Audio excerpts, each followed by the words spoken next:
अंदर का जहर चूम लिया, सब धुल कर आ गए, जितने भी शरीफ लोग थे सब खुल कर आ गए। सोचिए, यूजीसी के नए नियम पर अब सब क्लियर हो चुका है कि कौन देश विरोधी है, कौन मुस्लिम विरोधी है, कौन दलित विरोधी है, कौन पिछड़ा विरोधी है। और सोचिए, इस खबर को जो आज मैं आपके साथ बताने जा रहा हूं, इसको दो नज़रियों से देखने की ज़रूरत है। एक है कि बीजेपी और मोदी सरकार किसी की सगी नहीं है, वहीं दूसरी तरफ वो कौन लोग हैं जो आज भी जातिवाद को बरकरार रखना चाहते हैं। वो कौन लोग हैं जिनको डर लग रहा है इस नए यूजीसी नियम से। वो सारे लोगों का आज आपके सामने एक्सपोज करूंगा और दिखाऊंगा कि कैसे आज भी उस पुरानी हजारों साल प्रथा को बरकरार रखने की कोशिश हो रही है। सोचिए, नए यूजीसी नियमों से किसको दिक्कत है? जिनको लग रहा है कि वो जातिवादी या जातिगत भेदभाव करेंगे। कानून होता है अपराध रोकने के लिए, ना कि उसका दुरुपयोग हो। अगर इस जैसे लॉजिक दिए जा रहे हैं कि इसका दुरुपयोग होता है, उस हिसाब से अगर देखा जाए, आप अदालतों में चले जाएं, पुलिस थानों में चले जाएं, कितने रेप के केसेस जो हैं वो झूठे निकलते हैं। तो क्या रेप के कानून को ख़त्म कर देना चाहिए? कितनी जो है ऐसे झूठे मुकदमे हैं एनएसए के, क्या उस कानून को ख़त्म कर देना चाहिए? तो झूठा मुकदमा होना इस बात की दलील नहीं है कि नए यूजीसी नियम जो हैं वो गलत हैं। दरअसल कानून बनते ही हैं अपराध को रोकने के लिए। उसका अगर मिसयूज हो रहा है तो उसके लिए भी प्रावधान है, कोर्ट है, अदालतें हैं, और ये यूनिवर्सिटी लेवल पर यूजीसी नियम लागू होंगे। अगर आपको लग रहा है कि आपके साथ वहाँ इंसाफ नहीं हुआ है तो फिर आप कोर्ट में जा सकते हैं, उसके बाद हाई कोर्ट जा सकते हैं, सुप्रीम कोर्ट जा सकते हैं। तो रास्ते खुले हुए हैं, लेकिन मंशा है कि ये नए नियम ना आए, क्योंकि उनको लगता है कि वो एक्सपोज हो जाएंगे, फिर वो भेदभाव नहीं कर पाएंगे। हम लगातार आपको बता रहे हैं कि आज जातिवाद जो है आपके गले में मटका डालकर नहीं होता है, ना आपके पीछे झाड़ू बांधकर होता है। जातिवाद होता है यूनिवर्सिटी कॉलेजेस में, और ये बहुत मुहिम होता है। नाम देखकर आपके नंबर काट दिए जाते हैं, इंटरव्यू में आपके नंबर कम कर दिए जाते हैं। तो इस तरीके के जातिवाद के खिलाफ ये नए नियम हैं। और सोचिए क्यों इन लोगों को दिक्कत है। और अब बात करते हैं बीजेपी और मोदी सरकार की। सवर्ण समाज लगातार दावा कर रहा है, सोशल मीडिया पर ऐसे हजारों कंटेंट है जिसमें दावा किया जा रहा है कि 90%, 95% जो सवर्ण समाज है वो बीजेपी को वोट देता है। और बीजेपी की मैं आपको यूएसपी बता दूं। बीजेपी की यूएसपी क्या है? सिर्फ मुसलमानों को, दलितों को, पिछड़ों को प्रताड़ित करने के अलावा, सबक सिखाने के अलावा, उनकी चूड़ी टाइट करने के अलावा अगर कोई और बीजेपी सरकार में क्वालिटी हो तो आप मुझे बता दीजिए। 2 करोड़ रोजगार की बात हुई थी, कितना मिला? आज हमारी एजुकेशन सिस्टम का हाल देख लीजिए, हेल्थ सिस्टम का हाल देख लीजिए। दिल्ली में प्रदूषण से हजारों लोगों की मौत हो गई। कभी इस पर चर्चा हुई या इसको सही करने की कोशिश की गई? नहीं। आज हमारी इकोनॉमी कहाँ है? 4th लार्जेस्ट इकोनॉमी का दावा हम करते हैं, लेकिन हमारे देश में गरीबी कितनी बढ़ गई है। 80 करोड़ लोगों को सरकार राशन दे रही है, ये सरकार खुद कहती है। तो सोचिए, बीजेपी और मोदी सरकार हर लेवल पर फेल हुई है, सिर्फ वो अपने दोस्तों के लिए काम कर रही है। लेकिन सवर्ण समाज को लग रहा था कि वो उनकी हितैषी है, वो सिर्फ नफरत के आधार पर बीजेपी को वोट दे रहे थे। उनको लग रहा था कि उनका राज आ गया। जबकि लगातार बीजेपी जो है हिंदू मुस्लिम करके उसने काम किसके लिए किया है आप गूगल पर जाकर देख सकते हैं। पहले मुसलमानों का नंबर आया, फिर दलितों का नंबर आया, फिर किसानों का नंबर आया। एक एक करके धीरे धीरे भारत की तमाम जनता को उन्होंने लाइन में लगा दिया। लेकिन जब तक मुसलमान विरोध कर रहा था तो यही सवर्ण समाज उनको देश विरोधी, पाकिस्तानी, 5 रुपए की बिरयानी, पता नहीं क्या क्या कहता था, इल्ज़ाम लगाता था। किसान विरोध कर रहे थे तब उनको खालिस्तानी और पता नहीं क्या क्या कहा गया। 5-5 रुपए में, 500 रुपए में धरने पर बैठी हैं, ये सब इन्होंने कहे। लेकिन आज जैसे ही इनके खिलाफ, इनको लग रहा है कि इनके खिलाफ है, दरअसल ये नियम जो है वो देश को मजबूत करने वाले हैं, वो जातीय भेदभाव को मिटाने वाले हैं। बकौल सवर्ण समाज के उनको लग रहा है कि ये हमारे खिलाफ है, लेकिन ऐसा नहीं है। दरअसल यूजीसी की नई गाइडलाइन ही ये है कि कैंपसेस में, यूनिवर्सिटीज़ में जो भेदभाव होता है वो ख़त्म किया जाए। आज पूरे देश भर में सवर्ण समाज जो है वो सड़कों पर उतरा है, तो इनको समझने की ज़रूरत है। देखिए, एक अघोरी भूमिहार ब्राह्मण।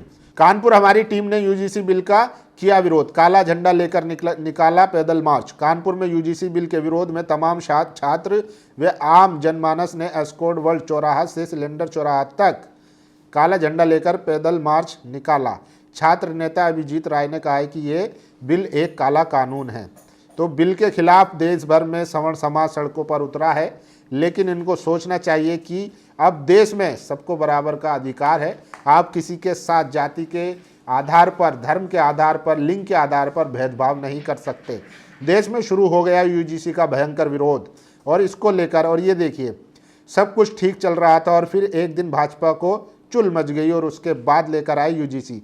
ये शख्स कह रहा है कि हमने आपको, मतलब सवर्ण समाज जो है, भूमिहार, राजपूत सब जो है 95% आपको वोट देते हैं। मोदी जी हिंदू हृदय सम्राट से तेली बना दिए गए हैं।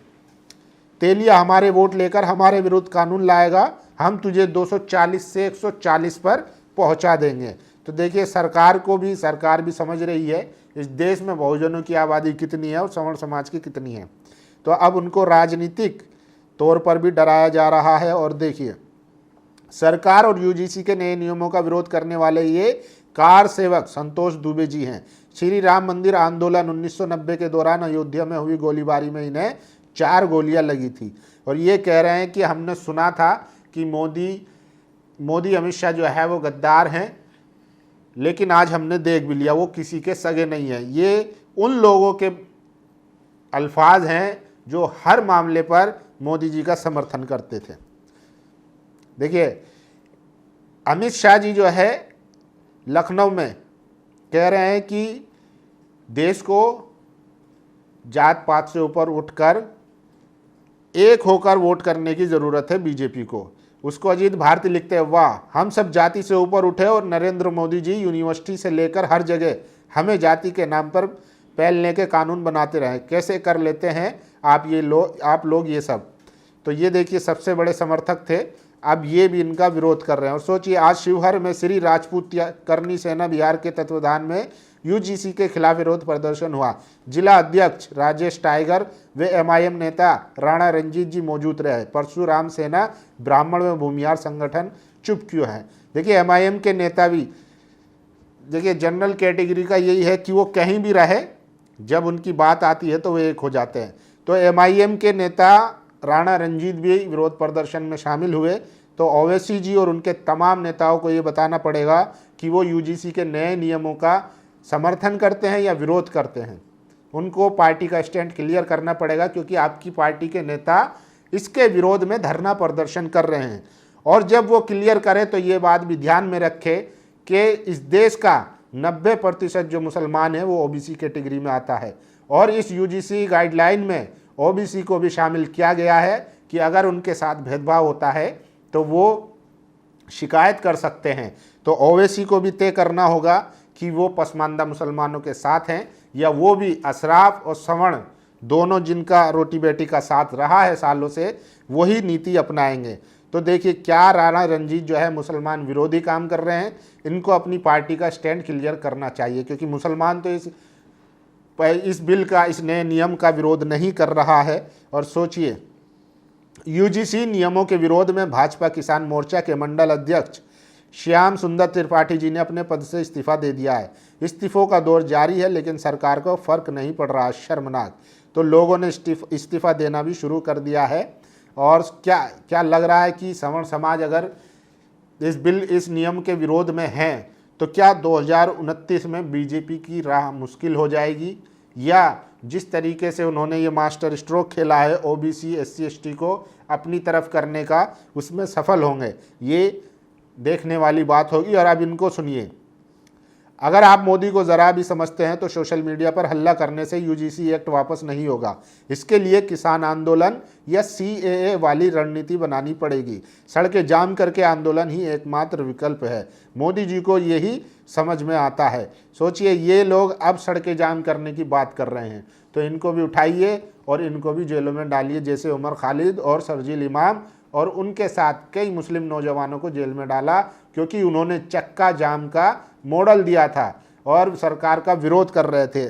तो अगर ऐसा होता है तो सरकार को ये भी करना चाहिए। और सोचिए, भाजपा वाले भी उड़ता तीर ले लेते हैं, अब इतने बड़े चोट की भरपाई करने में इन्हें सालों लग जाएंगे। तो सवर्ण समाज में बीजेपी को लेकर नाराज़गी है। मैं इस दोनों पहलुओं से मैंने ये खबर दिखाई है कि बीजेपी और मोदी सरकार किसी की सगी नहीं है, वो सिर्फ अपने कॉरपोरेट घराने के हितों को पूरा करने के लिए सरकार चल रही है। आम जनता से उसका कुछ लेना देना नहीं है। और जो उसका कोर वोटर था, अब वो भी खुलकर सामने आ गया है। और ये भी सबको पता है कि बीजेपी को वोट किस लिए मिलता है, सिर्फ मुस्लिम विरोधी नीतियों के चलते। बाकी बीजेपी में एक भी ऐसी कोई खूबी नहीं है जिससे देश का फ़ायदा हो, देश ने तरक्की की हो। रोज़गार नहीं है, लगातार अपराध बढ़ता जा रहा है और इकोनॉमी हमारी कहने को तो 4th लार्जेस्ट इकोनॉमी है, लेकिन जो हमारे देश में अमीरी गरीबी का जो फ़र्क है वो आप देख सकते हैं। चुनिंदा लोगों पर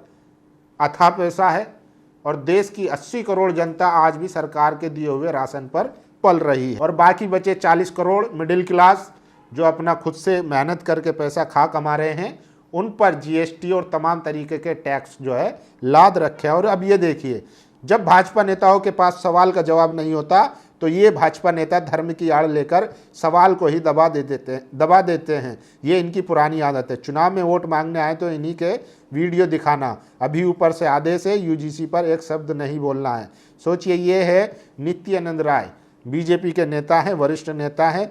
और बिहार में इनका एक प्रोग्राम था और वहाँ पत्रकारों ने सवाल पूछ लिया कि यूजीसी के नए नियम जो आए हैं उनको लेकर सवर्ण समाज में नाराज़गी है, विरोध प्रदर्शन हो रहे हैं, इस पर आप क्या कहेंगे।